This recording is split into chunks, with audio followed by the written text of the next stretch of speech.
warahmatullahi wabarakatuh. Waalaikumsalam. Yang terhormat Bapak Suharmanto, selaku mentor serta rekan-rekan presentasi laporan orientasi P3K yang kami banggakan. Pertama-tama marilah kita panjatkan puji syukur kehadiran Allah karena telah memberikan rahmat sehingga kita dapat berkumpul di tempat ini. Pada hari ini, Selasa 22 Oktober 2024, izinkan saya Siti Sabani untuk memandu acara presentasi laporan orientasi pengenalan nilai dan etika pada instansi pemerintah bagi P3K Dinas Kesehatan Kota Surakarta. Pertama-tama kita buka acara dengan bacaan basmalah. Untuk mempersingkat waktu, langsung saja kita mulai. Untuk presentasi yang pertama akan disampaikan oleh Saudara Sri Handayani AMD kepada Mbak Sri Handayani, kami persilakan.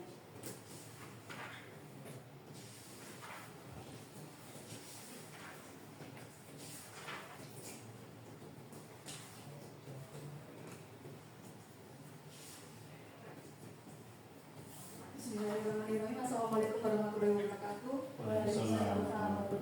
Terima kasih atas waktunya yang diberikan moderator kepada saya.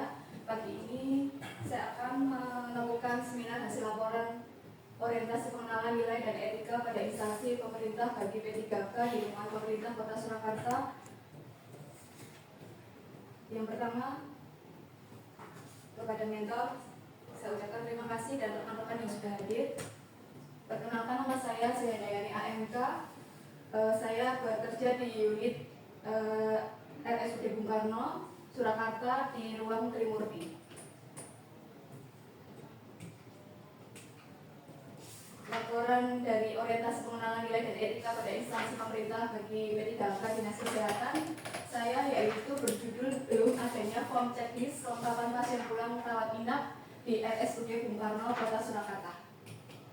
Yang melatar belakangi yang pertama Undang-Undang Nomor 20 Tahun 2023 tentang aparatur sipil negara dengan menetapkan dalam pengaturannya. Yang kedua Undang-Undang Nomor 5 Tahun 2014 tentang ASN menjadi titik awal perubahan pengelolaan kepegawaian di Indonesia. Semua P3K wajib mengikuti orientasi dilaksanakan melalui proses pendidikan dan pelatihan teridentifikasi membangun moral kejujuran, semangat dan motivasi nasionalisme. Yang ketiga, didapatkan dari data ruang Trimurti dari bulan Januari sampai Agustus 2024, sejumlah 15 hasil pemeriksaan penunjang yang masih ada tertinggal, seperti ronsen, kemudian hasil USG yang tertinggal, dan 10 obat pasien yang tertinggal seperti insulin atau obat yang perlu diminum saat di rumah. Maksud dan tujuan, maksudnya adalah memahami program orientasi serta mengenal nilai dan etika instansi, kemudian mampu mengaktualisasi nilai-nilai dasar ASN berakhlak.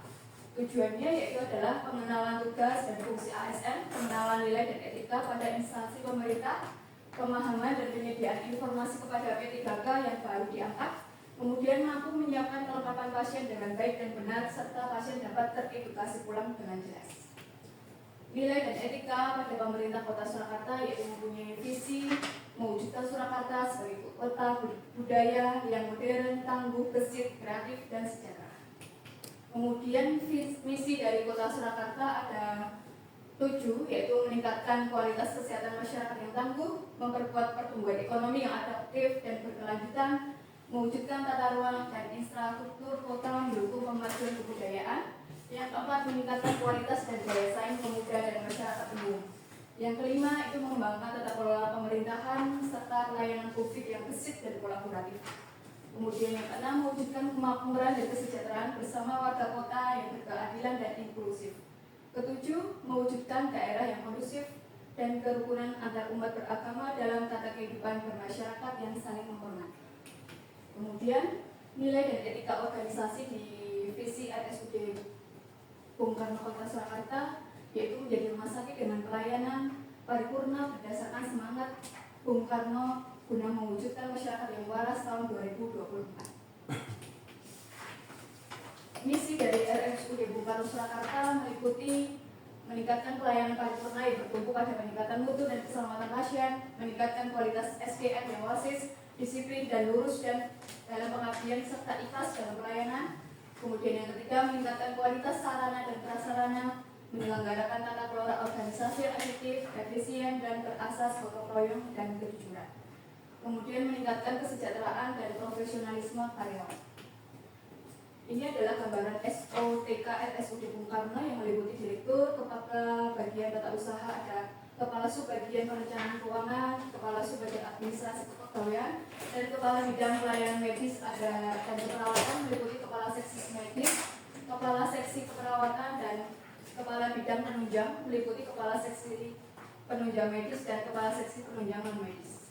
Pokok pembahasan dari orientasi seminar hari ini adalah identifikasi isu. Itu ada identifikasi isu, ada 3 yang saya ambil. Itu belum adanya penggunaan form checklist kelengkapan pasien pulang, kemudian belum optimalnya tindakan cuci tangan 6 langkah efektif di setiap 5 momen pada perawat dan penunggu pasien guna mencegah pengendalian infeksi nosokomia. Yang ketiga, belum optimalnya penggunaan pengaman tempat tidur. Analisa isu strategis dari ketiga isu yang diidentifikasi selanjutnya akan diangkat menjadi isu yang prioritas atau yang dinamakan dengan core issue. Itu menggunakan USG. Yang ranking pertama itu ada belum adanya form checklist itu di poin ke-13, kemudian penerapan 6 langkah cuci tangan itu ada di ranking 2 yaitu sejumlahnya 12, kemudian belum optimalnya penggunaan tempat tidur di ruang trimurti itu ada ranking 3 yaitu jumlahnya 11. Jadi saya mengambil belum adanya form checklist kelengkapan pasien pulang rawat inap di RSUD Bung Karno Surakarta yang harus segera diselesaikan. Kemudian belum adanya form checklist di kelengkapan pasien pulang di ruang rawat inap dilihat dari adanya data penunjang yang tertinggal, obat pasien yang tertinggal, dan edukasi petugas yang kurang maksimal. Kemudian yang kedua, dampak yang akan terjadi apabila belum adanya penggunaan form checklist kelengkapan pasien pulang di ruang rawat inap, pasien tidak minum obat pulang sesuai dengan anjuran dokter karena obatnya masih tertinggal di rumah sakit. Kemudian dokumen medis yang kurang optimal untuk pemeriksaan selanjutnya, misalnya saat kontrol pasien harus mengulang awal atau dokter harus mencari kembali dokumen apa. Kemudian mengakibatkan menurunnya tingkat kepuasan masyarakat terhadap mutu pelayanan rumah sakit. Rencana hasil kerja itu meninjau kembali SPO pemulangan pasien, kemudian membuat form checklist pemulangan pasien, melakukan sosialisasi dan melakukan monitoring serta evaluasi. Rencana kerja menengah tahun 2024 meninjau kembali SPO pemulangan pasien di ruang rawat inap RSUD Bung Karno, kemudian membuat form checklist pemulangan pasien di ruang rawat inap di Trimurti RSUD Bung Karno, melaksanakan sosialisasi cara pengisian form checklist di ruang rawat inap Trimurti RSUD Bung Karno, kemudian melaksanakan sosialisasi kembali SPO pemulangan pasien di ruang rawat inap RSUD Bung Karno. Kemudian pada rencana kerja menengah tahun 2025 sampai 2026 itu meliputi melaksanakan sosialisasi kembali SPO pemulangan pasien, kemudian melaksanakan sosialisasi dengan form checklist di ruang rawat inap Trimurti RSUD Bung Karno, kemudian melaksanakan SPO pemulangan pasien di ruang rawat inap RSUD Bung Karno, kemudian melaksanakan pengisian form checklist pasien pulang, dan melaksanakan monitoring serta evaluasi pelaksanaan SPO serta penggunaan form checklist pasien pulang di ruang rawat inap Trimurti RSUD Bung Karno. Pada rencana kerja menengah tahun 2027 sampai 2028 itu masih sama, yaitu melaksanakan SPO pemulangan pasien di ruang rawat inap RSUD Bung Karno, kemudian melakukan pengisian form checklist pasien pulang di ruang rawat inap. Kemudian yang ketiga, melaksanakan monitoring evaluasi pelaksanaan SPO serta penggunaan form checklist pasien pulang di ruang rawat inap Trimurti RSUD Bung Karno.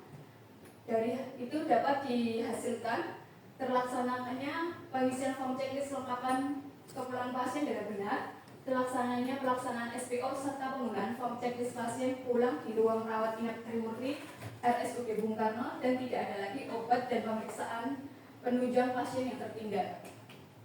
Kesimpulan dasaran yang pertama, kesimpulannya adalah terselenggaranya sosialisasi SPO pemulangan pasien di ruang rawat inap RSPK kepada rekan kerja, kemudian meningkatkan pengetahuan rekan kerja terkait SPO pemulangan pasien terutama dalam pengisian form checklist pasien pulang, kemudian adanya komitmen bersama dan penerapan SPO pemulangan pasien di ruang rawat inap RSPK. saran, yaitu peserta orientasi dan tim mengenal tugas dan pokok dalam fungsi sebagai P3K, mengenal nilai dan etik instansi pemerintah, mengaktualisasi nilai-nilai dasar ASN berakhlak. Yang kedua, rumah sakit memiliki sumber daya manusia P3K yang lebih berkualitas tentunya dan profesional dalam menjalankan asuhan keperawatan dan melaksanakan SPO serta pengisian form checklist pasien pulang di ruang rawat inap Trimurti RSUD Bung Karno. Terima kasih. Demikian presentasi saya. Saya kembalikan kepada Ibu. Demikian presentasi yang telah disampaikan oleh Saudara Sri Handayani. Dilanjutkan dengan sesi tanya jawab. Kepada mentor dan rekan-rekan saya persilahkan. Untuk rekan-rekan ada yang ingin bertanya? Baiklah, untuk Bapak mentor saya persilahkan. Ya, terima kasih moderator atas waktunya.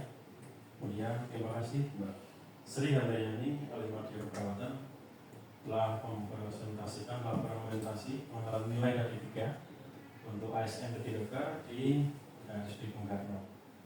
Untuk judul yang diambil pada saat ini belum adanya form checklist kelengkapan pasien pulang di rawat inap di Trimurti. Mbak Sri Handayani, terima kasih. Ada beberapa hal yang mungkin mau saya klarifikasi dan tanyakan kepada panjenengan.